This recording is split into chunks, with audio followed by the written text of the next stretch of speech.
Maayong adlaw sa tanan, no. Karon na amang ko diri sa punso nila tatay ni Siyuto, kasi wa man si Siyuto diri. Naa ako'y gusto na mahibal-an, guys, no, kung pila kabagyo pa ang moabot karong inangat sa December ug November. Gusto ko makabalo kung unsa man ang sign, kung ano po yung sign na bagyo na pinakamalakas. Kaya magtatanong po tayo kay kaibigan po nating tatay ni Siyuto. Kaya tay, ano po talaga yung pinaka malakas na bagyo, tay? Ano po ang sign po doon na makikita po ninyo? Meron po ba talagang mga sign po na kung malakas po yung bagyo?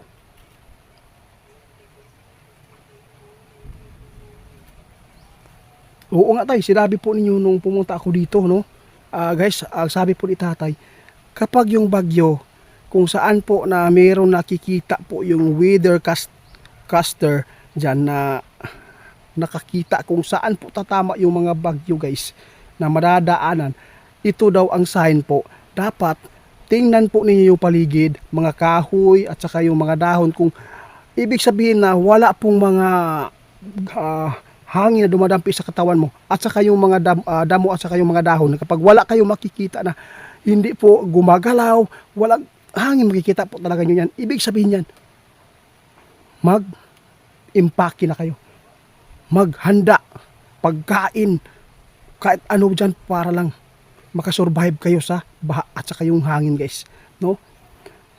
Kung kahit pa tinatamaan yung lugar na makikita po nyo doon na may mga signal number 1, kapag mayroon ganyan, guys, na maipakita po ng tulad po nila sino po yung mga newscaster dyan sa weather, guys, no?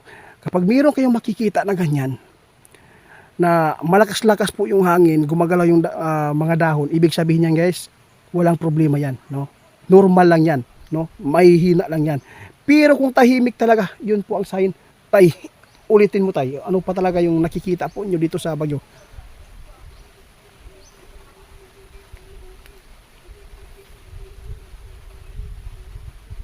Sabi po ni tatay, kami, sabi po niya, nais lang po namin na makatulong at saka maipaabot po sa inyo dahil po mahal ka na ng mga dwindi.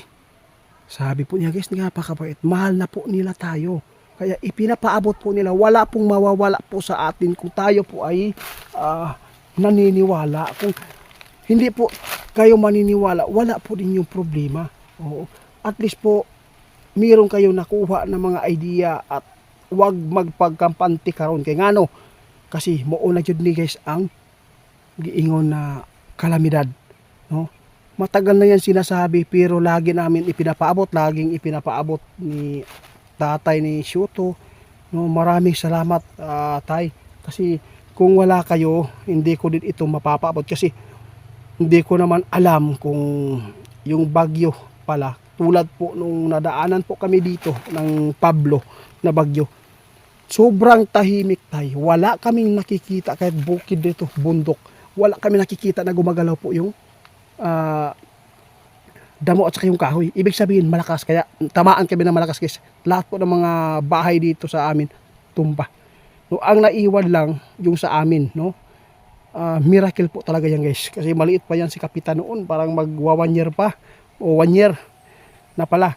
Kaya nagpapasalamat po tayo, guys, no? Hindi nagkulang yung mga duwende, kahit po ay peak man yung tingin po ninyo, pero marami kayong makukuha ng mga idea at dito po ninyo malalaman po yung mga sinasabi po na mga nangyayari dito sa mundo, kasi sila po talaga yung nauna, tay. Oo, tay, kaya binalikan kita kasi gusto ko talaga malaman yung cause po ng hangin. Saan po talaga nagmula yung bagyo, tay? Saan siya nabuo? Once, guys, no, kinsa gani itong duol sa dagat, ingon si tatay, kung naagani bagyo na tatamaan dyan, dapat po umalis po kayo, lumayo kayo sa malapit sa dagat yung ni tatay, kasi yung bagyo nagsisimula yan doon sa karagatan. Kaya maraming salamat tay. Oo, tama po kayo tay. Oo, tama. Sabi po ni tatay guys, kung ang tao gani na laging handa, lagi ding iniingat-ingatan ng Panginoon. Kasi binigyan po tayo ng normal na pag-iisip at makapag-isip tayo ng maayos para mayroon tayong mga idea at maisipti po natin yung mga anak natin at pamilya natin. Kaya kung sino man yung malapit sa karagatan na dagat, lilisan mo muna kayo doon. Pumunta muna kayo doon sa matataas po na lugar.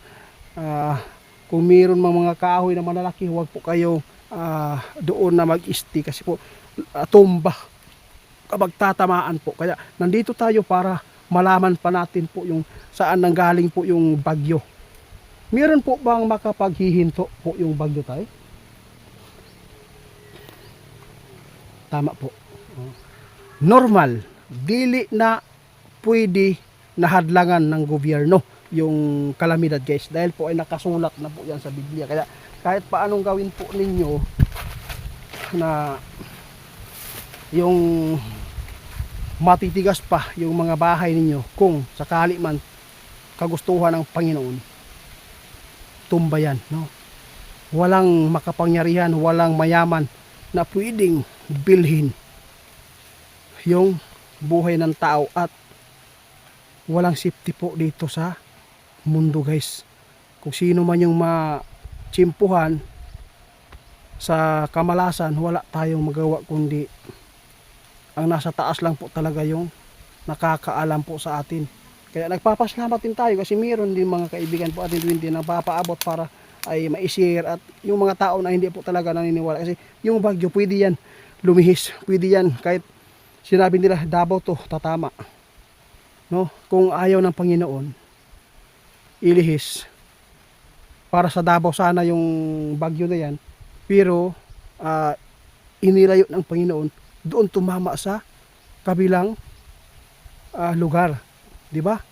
Yun, kaya hindi tayo magkampante kahit dito ka sa amin po guys. Hindi kami ngayon magkakampante kasi baka matulad po kami sa Pablo noon, kasi yung bagyo pwede yan, no? Pwede yan lumiko, pwede yan. Kaya kayo po, yung ano man yung sinasabi ni kaibigan nating Duwindi ni tatay, magawa kayo ng balsa kung malapit kayo, kung mababa yung bahay po nyo, laging naabot po ng baha. Kasi dito sa amin, ang binabantayan po amin dito, yero at saka yung mga kahoy dito, yun po ang pinakadelikado sa amin, at saka yung na-slide. Pero sa Manila, baha ang dapat ninyong ingatan dyan, kasi yung mga bata ay nakakaawa po. Kaya salamat po tay. O meron pa akong tatanong tay ha.